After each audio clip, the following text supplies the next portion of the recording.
letzten beiden Rednern. Zunächst Herr Kollege Bogovič. Hvala za besedo, gospod podpredsednik.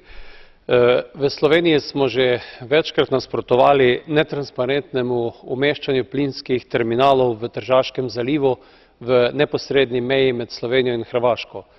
To je območje, kjer prebiva okoli 100 tisoč ljudi, to je območje, kjer sta dve pomembni pristanišči Koper in Trst, območje, ki je zaznamovano s turizmom. Zato je tudi zadnji postopek umeščanja plinskih terminalov nekaj stran od meje za Slovenijo nesprejemljivo, nesprejemljivo pa predvsem postopek, po katerem se ti terminali umeščajo.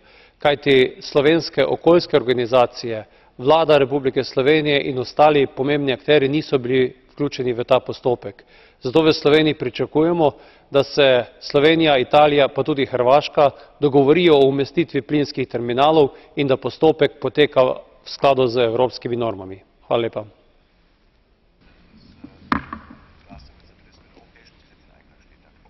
Vielen Dank, Herr Kollege Bogovič. Und zum Abschluss der One-Minute Speeches Herr Kollege Preda. Domnule președinte, am cerut să intervin pentru a semnala o declarație recentă a primului ministru Victor Ponta. Citez: efectele asupra societății românești lăsate de cei 10 ani